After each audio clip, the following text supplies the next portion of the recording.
नमस्कार प्यारे बच्चों, कैसे हैं आप। आई होप आप सब अच्छे से होंगे। बच्चों, एक बार फिर मैं तृप्ति मोहर राजकीय बालिका इंटर कॉलेज किला रामपुर से आपका हार्दिक स्वागत करती हूं जिला सेवा योजन कार्यालय द्वारा आयोजित इस करियर काउंसलिंग वर्कशॉप में। तो एक बार हम थैंक्स करेंगे जिला सेवा योजन कार्यालय का, जिसने आपके लिए इतनी वैल्यूएबल करियर काउंसलिंग का आयोजन किया है। जिला सेवा योजन अधिकारी श्री सुमित मिश्र जी का व उनके वरिष्ठ सहायक श्री मनोज कुमार जी का, जिनके दिशा निर्देशन में इस करियर काउंसलिंग का आयोजन किया गया है। तो आज का जो सेशन है वो रहेगा हमारा राष्ट्रीय शिक्षा नीति 2020 पर।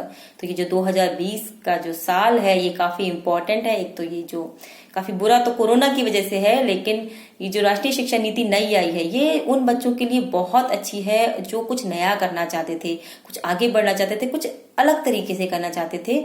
तो करियर के क्षेत्र में क्या बदलाव आने वाले हैं, कोर्सेज के क्षेत्र में क्या बदलाव आने हैं जो कि बच्चों को नहीं पता है, वो मैं मुख्य जो बिंदु हैं वो मैं आपको बताऊंगी। सिर्फ करियर से जुड़े हुए जो मुख्य बिंदु हैं वही मैं आपको बताऊंगी। वैसे तो ये बहुत बड़ी है राष्ट्रीय शिक्षा नीति, लेकिन जो आपके लिए वैल्यूएबल चीजें हैं वो मैं आपको आज की इस वीडियो में बताऊंगी। तो बहुत ध्यान से देखिए आज की हमारी ये वीडियो। सबसे पहले मैं बता दूं कि राष्ट्रीय शिक्षा नीति है क्या। 2020 में शिक्षा के क्षेत्र में काफी परिवर्तन किए गए हैं। राष्ट्रीय शिक्षा नीति 2020 इसी का नाम है। अब जो मानव संसाधन मंत्रालय था उसका नाम बदल के भी शिक्षा मंत्रालय रख दिया गया है। ये जो हमारी राष्ट्रीय शिक्षा नीति है ये 34 सालों बाद आई है, यानी कि इससे पहले जो शिक्षा नीति थी वो आई थी 1986 में। 1992 में उसमें कुछ थोड़े बहुत चेंज किए गए थे, लेकिन जो पूरी तरीके से नई अब ये आई है 2020 में राष्ट्रीय शिक्षा नीति। और इसका जो निर्माण है वो इसरो के पूर्व अध्यक्ष, उनका नाम है के कस्तूरीरंगन जी, उन्होंने उनकी अध्यक्षता में किया गया है। और बच्चों इसमें 3 साल का टाइम लगा है। 3 साल का से इस पे चर्चा चल रही थी इसके मुद्दों पे, और 3 साल के लंबे अंतराल में इसका मसौदा जो है वो तैयार किया गया है। तो अब हम फिर से अपने टॉपिक पे आते हैं। जो करियर से रिलेटेड जो बातें हैं, कोर्स से रिलेटेड जो बदलाव हुए हैं जो आपको जानना जरूरी है वो मैं आपको बताती हूँ। तो अगर आप क्लास 6 के स्टूडेंट हैं, 8th के हैं, 10th के हैं, 12th के हैं, नीट कर रहे हैं या IIT की तैयारी कर रहे हैं, तो आपके लिए ये वीडियो बहुत ज्यादा वैल्यूएबल होने वाली है, क्योंकि हर स्तर पे इसमें चेंजेस किए गए हैं। परीक्षा का जो पैटर्न है वो पूरी तरीके से बदल दिया गया है। एक बहुत अच्छी नई शुरुआत है वो है वोकेशनल ट्रेनिंग, जो कि क्लास 6 से ही बच्चों को अब वोकेशनल ट्रेनिंग दी जाएगी, यानी कि सीधा सीधा करियर आपका बना दिया जाएगा। क्लास 6 से ही आपको कोई ट्रेनिंग प्रोग्राम दिया जाएगा। जो वोकेशनल कोर्सेज पहले भी होते थे, लेकिन अब क्लास 6 से ही आपके हाथ में कुछ हुनर आएगा, आपको कुछ नया सीखने को मिलेगा, जिससे अगर आपको नौकरी नहीं भी मिलती है तो आप अपना कुछ कर सकते हैं, क्योंकि आपको अब ट्रेनिंग की तरीके से ये पढ़ाया जाएगा। 10+2 का जो एजुकेशन सिस्टम है वो पूरी तरीके से बदल दिया गया है। अब है ये बच्चों 5+3+3+4, यानी कि 10+2 क्या था। क्लास 10 तक बच्चे सारे सब्जेक्ट पढ़ते थे। उसके बाद जब आप क्लास 11th में आते थे तो आपको कोई वर्ग चुनना पड़ता था, कोई स्ट्रीम चुननी पड़ती थी। मानविकी वर्ग, जिसे हम कला वर्ग भी कहते हैं, विज्ञान वर्ग, वाणिज्य वर्ग या व्यवसायिक वर्ग। तो अब ऐसा कोई स्ट्रीम होने ही नहीं वाला है, यानी कि बच्चा कोई भी किसी भी वर्ग का विषय चुन सकता है, पढ़ सकता है। तो सरकार ने एक बुफे सिस्टम लगा दिया है आपके लिए, तो आप उसमें से कुछ भी चुनिए, लेकिन बहुत ध्यान से चुनिएगा। ऐसा नहीं उसमें से 4 मिठाई आपने चुन ली या फिर ऐसी चीज चुन ली, एक ठंडी एक गर्म, जो आपका गला खराब कर दे।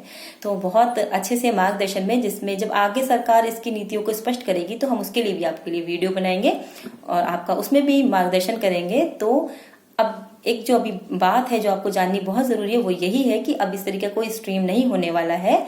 तो अब आपको ये सोचने की जरूरत नहीं है कि आपको साइंस साइड लेना है या आर्ट साइड लेना है। तो ये बहुत महत्वपूर्ण बदलाव हुआ है। दूसरा, जो बोर्ड एग्जाम थे उनका पैटर्न काफी बदल दिया गया है। उनका जो क्वेश्चन का जो पैटर्न है वो बिल्कुल कंपटीशन की तरीके से रखा गया है। अभी तक क्या होता था, बच्चे कंपटीशन के लिए अलग तैयारी करते थे, स्कूल में एग्जाम पास करने के लिए अलग तैयारी करते थे। बहुत सारे बच्चे ऐसे होते थे जो स्कूल सिस्टम के बाद वो कंपटीशन की तैयारी के लिए 1-1, 2-2 साल गैप कर देते थे। तो अब उसकी कोई जरूरत नहीं पड़ेगी। तो ये आपको जानना, ये बिंदु भी बहुत इंपॉर्टेंट है और ये आपके लिए एक बहुत अच्छा आपकी करियर अपॉर्चुनिटीज है आपके लिए। तो अब वो जो बोर्ड एग्जाम है वो बिल्कुल कंपटीशन की तरह हुआ करेंगे, यानी कि जो वस्तुनिष्ठ प्रश्न थे या फिर सुमिलित करिए या फिर जो तर्क शक्ति पे जो प्रश्न होते थे उनको बढ़ाया गया है। जो अंक सिस्टम है, यानी कि जो मार्क्स वाली वैल्यू है वो अब कम कर दी गई है, और उसमें केवल शिक्षक अब आपका मूल्यांकन नहीं करेंगे, आपको सेल्फ एनालिसिस का मौका दिया जाएगा, यानी कि आप स्वतः अपना मूल्यांकन भी करेंगे, उसके भी मार्क्स होंगे। आपके जो साथ के सहपाठी होंगे वो भी आपका मूल्यांकन करेंगे, और टीचर्स तो करते ही आ रहे हैं तो वो तो करेंगे ही करेंगे। जो बच्चे नीट की तैयारी कर रहे थे या जो आईआईटी की तैयारी कर रहे थे उनके लिए भी बहुत कुछ चेंज है इस वीडियो में, इस कोर्सेज में। तो जो मैं आपको बताऊंगी, जैसे कि बच्चे नीट की तैयारी करते थे तो वो एमबीबीएस की तैयारी करते थे। जब तक उनका एमबीबीएस नहीं होता था तो वो क्या करते थे, बीएमएस में एडमिशन ले लेते थे, 1-2 साल वो करते थे, फिर एमबीबीएस में एडमिशन हो जाता था तो वो एमबीबीएस करने चले जाते थे। तो ये जो उनका बीएमएस की डिग्री होती थी, जो उन्होंने 1 साल 2 साल दिए, वो बर्बाद चले जाते थे। लेकिन अब ऐसा नहीं होने वाला है। आप अगर 1 साल तक कोई कोर्स करते हैं तो उसके लिए भी आपको सर्टिफिकेट मिलेगा। अगर आप 2 साल तक करते हैं तो आपको डिप्लोमा मिलेगा, और आप 3 साल 4 साल करते हैं तो आपको डिग्री जो पहले मिलती थी वैसे ही मिलेगी। बहुत सारे बच्चे बीएड करते हैं तो बीएड में काफी कुछ चेंज आ गया है, तो वो भी मैं आपको बता दूं। यानी कि जो बच्चों का एक निश्चित लक्ष्य है कि हमें टीचर ही बनना है, उनका प्री डिसाइडेड है, उन्हें बहुत अच्छे से पता है अपने लक्ष्य के बारे में कि हमें टीचर ही बनना है, तो बच्चों वो आप अब 12th के बाद ही बीएड कर सकते हो। लेकिन वो बीएड होगा 4 साल का। अगर आप ग्रेजुएशन के बाद बीएड करते हो तो आपको 2 साल का बीएड करना पड़ेगा, और अगर आप पोस्ट ग्रेजुएशन के बाद बीएड करते हैं तो आपको 1 साल का बीएड करना पड़ेगा। यानी कि जिन बच्चों का लक्ष्य निश्चित है कि उन्हें टीचर ही बनना है, उनका 1 साल कहीं ना कहीं अब बचेगा। और जो शोध करने चाहते हैं, क्योंकि ये जो नई शिक्षा नीति है बच्चों, इसमें मैं आपको बता दूं, शोध और चिंतन ये 2 ऐसी चीजें हैं, और तार्किकता, शोध, चिंतन और तार्किकता, जिन पे बहुत ज्यादा बल दिया गया है। यानी कि ये जो शिक्षा नीति है इसमें अब आपको गणित नहीं पढ़ाई जाएगी, आपको गणितज्ञ बनाया जाएगा। आपको विज्ञान नहीं पढ़ाई जाएगी, वैज्ञानिक बनाया जाएगा। तो शोध, चिंतन और तर्क पे बहुत ज्यादा बल दिया गया है, तो शोध प्रोग्राम को बढ़ावा दिया गया है। तो जो शोध करना चाहते हैं उन्हें अब 4 साल का ग्रेजुएशन करना होगा। जो अब तक 3 साल का होता था, तो एक इंटीग्रेटेड प्रोग्राम है 4 साल का, वो आपको करना पड़ेगा। एमफिल जो था वो अब नहीं हुआ करेगा, तो उसकी कोई अब वैल्यू नहीं, मतलब वैल्यू जिन्होंने पहले से कर रखा है उनकी वैल्यू है, लेकिन आगे सरकार का एमफिल कराने का कोई मोड नहीं है।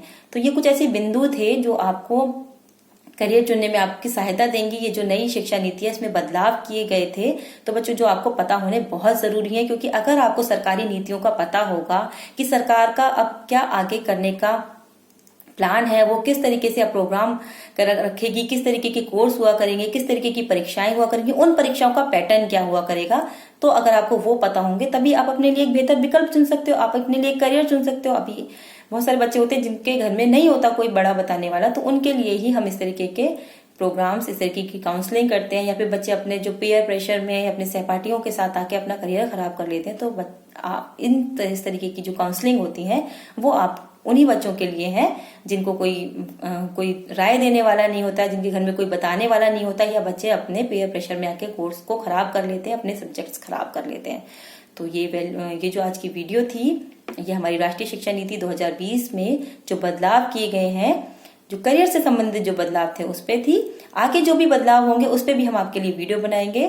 तो आई थिंक आपको ये वीडियो अच्छे से समझ में आ गई होगी। तो इसी के साथ धन्यवाद, नमस्कार।